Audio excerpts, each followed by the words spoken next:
Thomas. Welcome to the Progressive Soapbox. Nancy Pelosi, come on down. You're the next contestant. So, Nancy Pelosi was given a town hall, I guess kind of an interview type thing. And somebody had a damn good question to ask her. He essentially said, look, you guys have done great on social issues, like identity politics.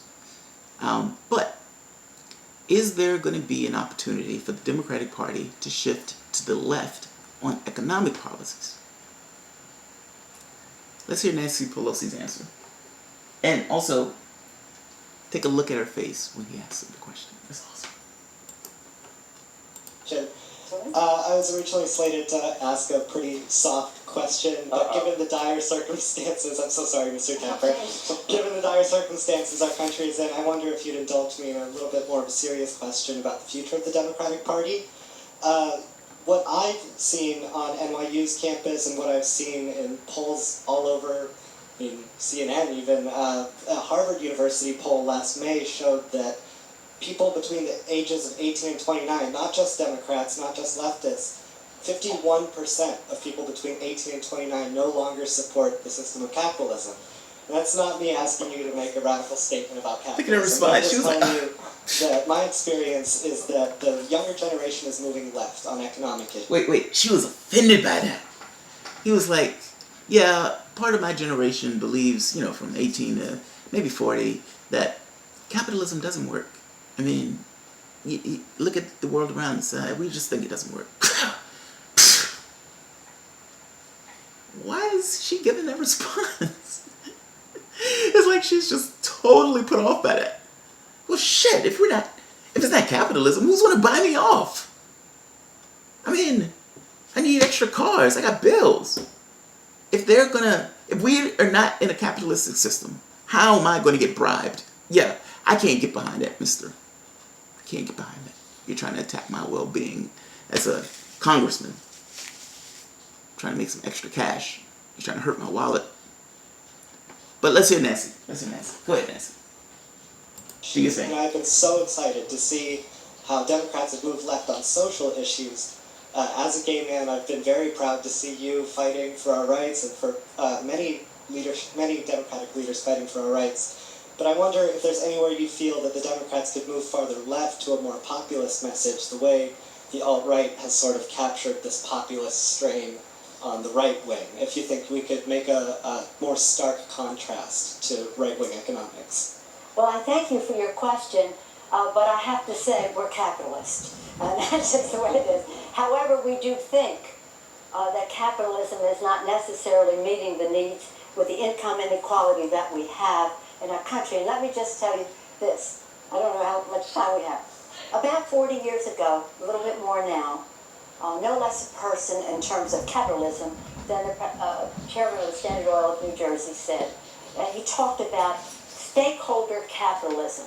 Capitalism that said when we make decisions as managements and CEOs of the country, we take into consideration our shareholders, our management, our workers, our customers, and the community at large. At that time, the disparity between the CEO and the worker was about 40 times more for the CEO than the worker. As productivity rose, the pay of the worker rose, and the pay of the CEO rose. Everything rose together.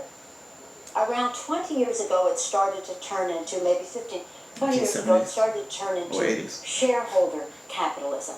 We're strictly talking about the quarterly report.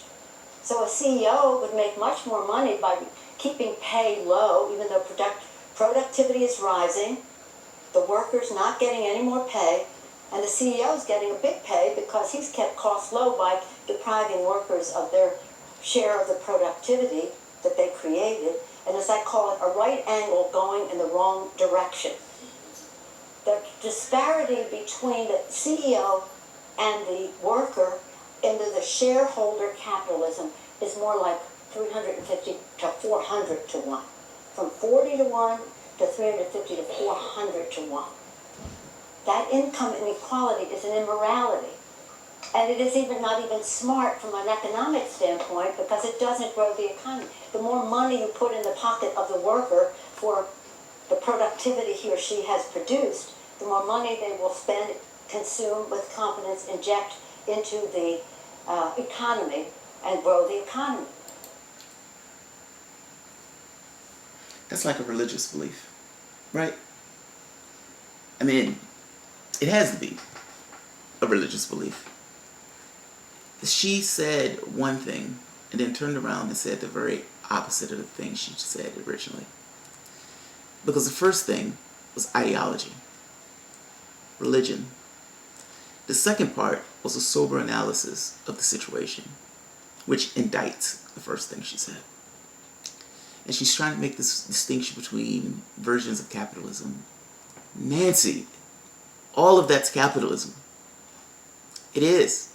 And I'm amazing. It's amazing that you're not that naive to be like stakeholders and capitalists and the workers and the people and the society will come together and they would make a choice about. You can't believe that. You can't believe that. Look, productivity, wages, those things did go hand in hand up until maybe, I think like the 80s, 70s or the 80s. But it wasn't because that company wanted to give those employees money. It wasn't because they had this moral obligation.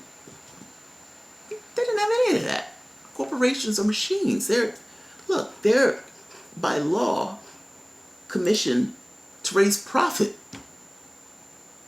Literally, they're by law are set up to maximize profits.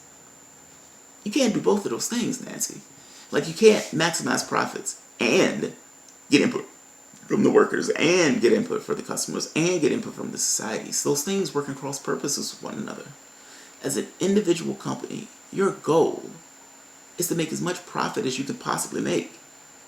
Now, in the 1980s, 90s, 2000, as these trade deals started to become more egregious, NAFTA, WTO, well, it took what was a national market, meaning a market that was for the most part isolated within particular countries, and expanded that out to being able to accept workforces around the world, meaning Americans were competing with people who were making a third, a fourth, or even an eighth of their salary.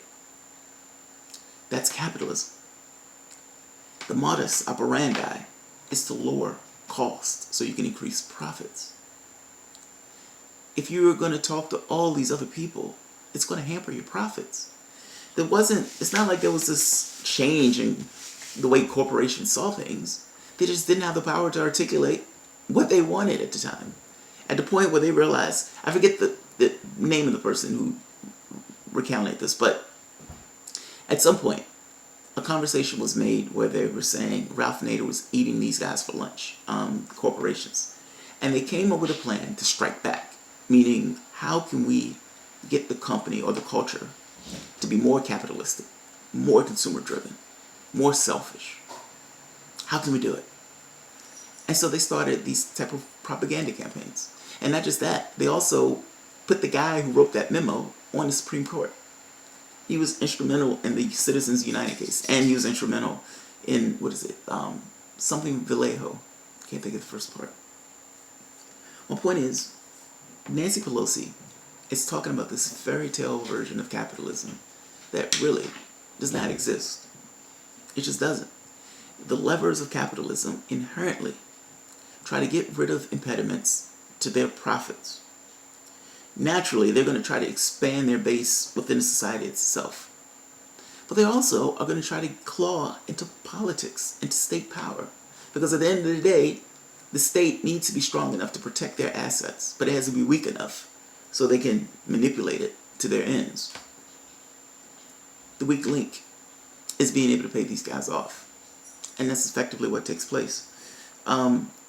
She acts as if this is separate and distinct from capitalism. I mean, she goes so far as to call her description immoral. That description is literally politics. I mean, that's literally capitalism. Literally, the things that she was describing were not bugs of capitalism, features of capitalism. It's creating that wealth and disparity intentionally. For instance, how can you convince somebody to make you billionaire? Like, how can you do it? To get somebody to say, yes, it's perfectly fair that this guy gets $1 billion and the other person sleeps on the ground. You can create an economic system that funnels money a particular way. You can heap in advertisements to try to get people to change their tenor, to focus on, to brand certain behaviors in society. You know, dying without health care is now called freedom of choice. $50,000 in debt is now say, oh, our students can choose whatever university they want.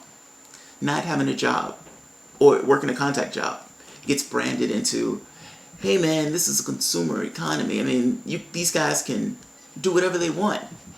If they wanted a contract, maybe that fits their lifestyle a little bit better. Maybe they're okay with being insecure and not able to raise their kids on the salary that they're making. This is capitalism, Nancy. Your first statement was a religious belief. Your second statement contradicts the first.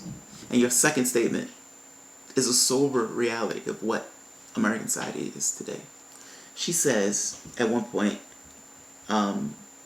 there may be a, how did she put it? She said there may be something that can be done in that sense. Or I know what she said. There may be gross income inequality. Essentially, the system may be unfair. Where is this maybe coming from? 50% of the country is in debt. I mean, I'm sorry, it's poverty. It's the richest country in the history of the world. How are you having both of those things in society? The way you're allowed to get these people to be that poor is for somebody to be that rich. Meaning, in order for this guy to be a billionaire, this guy has to sleep on the street. We don't have infinite resources. Because we don't have infinite resources, it's, let's say you had 10 candles. That was all you had, 10 candles. If somebody takes 6, you're only going to have 4 left. It's a finite system. In the same way that the money supply, for the most part, it's not infinite. Yes, they can continuously print money, but it comes with consequences. So I get what Nancy's saying. I completely disagree with her. And second person Nancy, the one who answered the second question, agrees with me. That second person has to agree with me because she's literally making my argument for me. We're capitalists.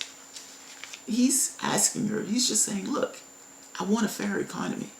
And then her reaction was, ugh.